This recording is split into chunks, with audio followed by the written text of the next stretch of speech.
how's it going? Welcome to this video. All right, so we're looking at a 2016 Landrover Range Rover Evoque. I was called out to check this vehicle out. Now, over the last month, I've actually worked on two Evoques with, around the same year, 2016, 2017, for different issues, for different things. But this video is pretty much on the coils and spark plugs. And good thing to know is this vehicle got a pretty lots of space on this vehicle. Surprisingly, a lot of space of this vehicle to work with. The coils are very, very easy to access, as you can see. Now, I'm sure you guys are watching this video if you guys have like a check engine light and you guys have misfires, codes for misfires, it's running rough, it's stalling on you, you're not getting power, all those things. All right, now let me tell you guys before I actually go through what you guys could do as far as changing up the coils and spark plugs. Now, if you guys have like one cylinder misfiring, definitely the culprit would probably be the spark plug or the coil on that engine. If you guys have two cylinder misfirings, probably the spark plugs or the coils. If you guys have a random misfire,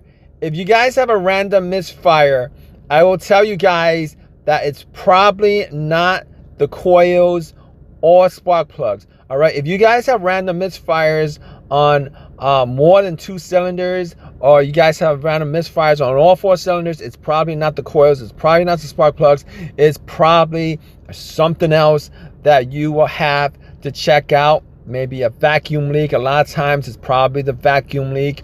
A lot of times it could be, or it's possible that it's the mass airflow sensor, maybe some kind of fuel issues, throttle body, throttle position sensor issues. A lot of things you guys would actually have to look at.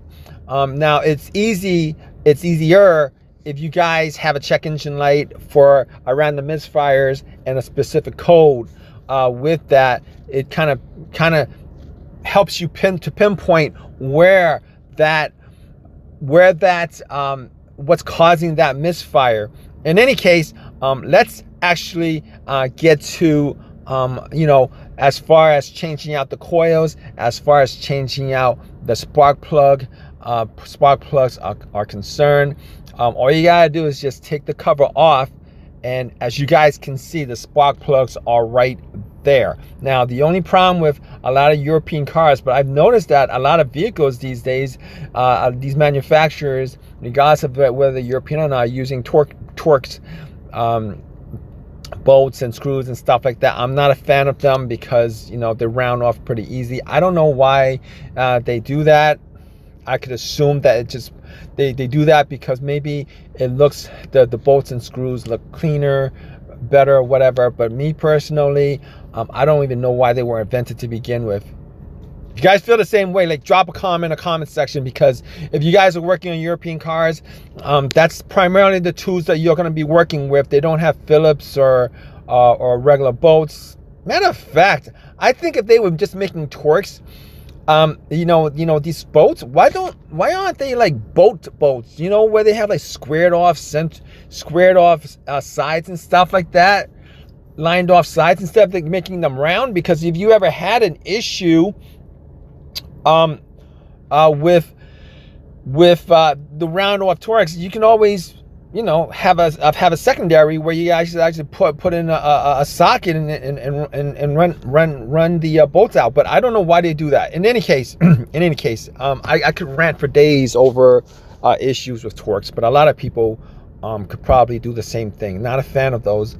In any case, all you gotta do is just unplug them and take the coils out.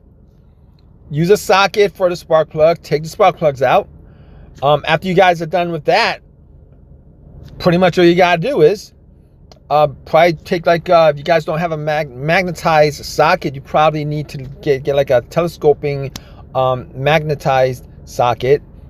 No, you guys probably need to take like some kind of a magnetic telescoping pin or whatever.